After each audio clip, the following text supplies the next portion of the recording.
Have you ever noticed how the world seems to be holding its breath? It feels like we're constantly teetering on the edge of something big, doesn't it? Well, it turns out you're not just imagining it. Governments around the globe are quietly making some very big moves, and it all comes down to three things: food, oil, and gold.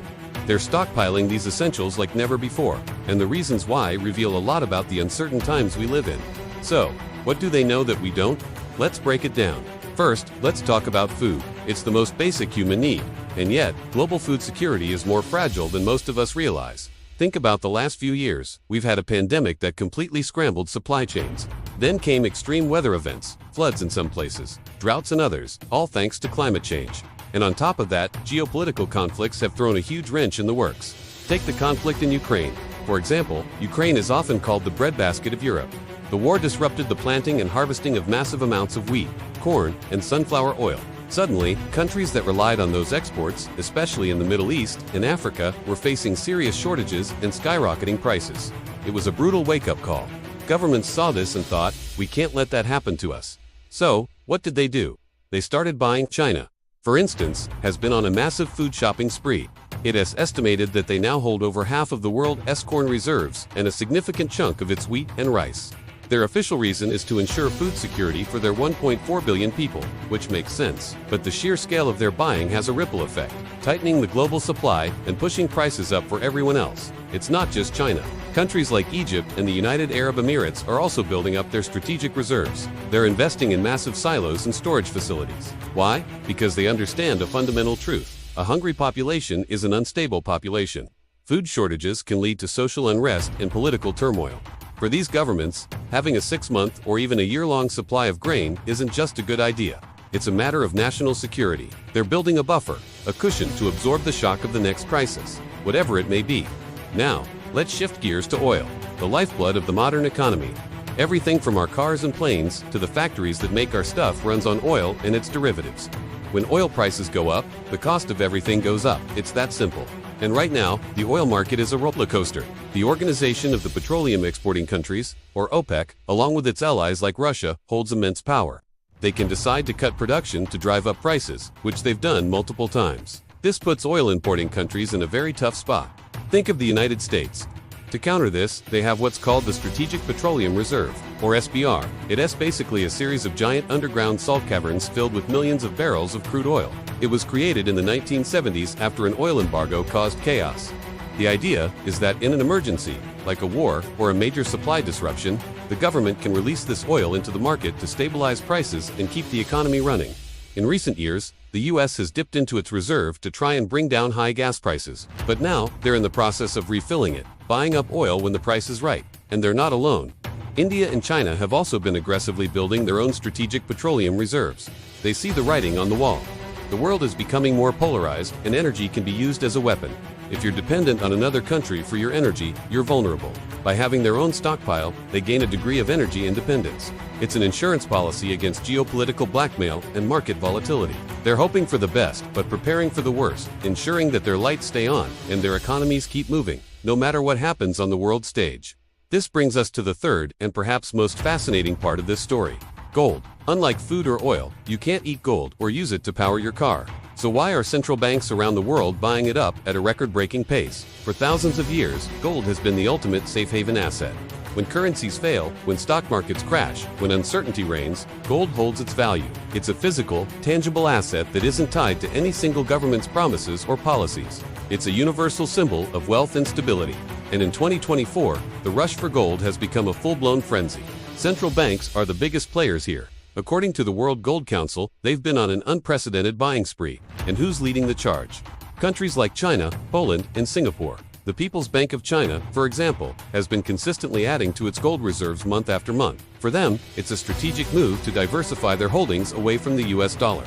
For a long time, the dollar has been the world's primary reserve currency. Most international trade is done in dollars, and countries hold vast amounts of dollars in their foreign reserves. But this gives the United States incredible power. They can impose economic sanctions that effectively cut countries off from the global financial system. We saw this happen to Russia after the invasion of Ukraine. Suddenly, their dollar-denominated assets were frozen. This sent a shockwave through the rest of the world. Countries started asking themselves, what if that happens to us? This fear is fueling a major global trend called de-dollarization. Nations are actively trying to reduce their dependence on the US dollar, and buying gold is a key part of that strategy. Russia has been very open about this. They are doubling down on gold purchases, not just for themselves but as a core part of the BRICS strategy. That's the bloc of Brazil, Russia, India, China, and South Africa. They see gold as real money, a way to insulate their economies from Western sanctions and the dominance of the dollar. It's a quiet financial rebellion, a move to create a multipolar world where no single country holds all the financial cards. And it's not just about buying gold. It's about having it physically in your own country. This brings us to a fascinating recent event. In early 2024, India executed a secret operation to move 100 metric tons of its gold from the UK back home to its vaults. For decades, it has been common practice for countries to store their gold in secure locations like the Bank of England in London or the Federal Reserve Bank of New York. It's safe and makes trading easier, but that's changing. India's move reflects a growing sentiment. My gold, in my country. It's about control and sovereignty. In a crisis, you don't want your assets held hostage in another nation. You want them right where you can touch them. This isn't just about trust in other countries' vaults. It's about a fundamental shift in how nations view risk. They're bringing their emergency assets home. Germany, the Netherlands, and Austria have all done similar repatriations in recent years. This physical movement of hundreds of tons of gold is a powerful, tangible sign that the old order of trust and globalization is fracturing. Countries are retreating into a more defensive posture, prioritizing self-reliance above all else. So, what does this all mean when you put it together? The frantic stockpiling of food, oil, and gold tells a single, coherent story. It's a story of decreasing trust and increasing uncertainty. Globalization, the idea that we're all interconnected and can rely on each other, is being seriously challenged. Instead, we're seeing the rise of nationalism and self-preservation. Governments are hedging their bets. They're preparing for a future where supply chains can break at any moment, where energy can be weaponized, and where the global financial system might not be as stable as we thought. They're looking at the landscape of geopolitical tensions, from Eastern Europe to the South China Sea, and they're taking out insurance policies in the form of grain silos, oil caverns, and gold bars. It's not necessarily that they know about a specific, impending catastrophe. It's more about a general feeling, a loss of confidence in the systems that have governed the world for the past few decades. They are preparing for a wider range of possibilities, more frequent and intense climate disasters, prolonged conflicts, and deep financial shocks. This stockpiling is a symptom of a world that feels more volatile and less predictable. For us, the average citizens, this has real-world consequences. When governments and central banks buy up huge quantities of these commodities, it can drive up prices for everyone. The cost of your groceries, the price at the gas pump. It's all connected to these larger geopolitical and economic shifts. This isn't a reason to panic, but it is a reason to pay attention. The actions of governments are a reflection of the world they see coming. And right now, they're preparing for a storm.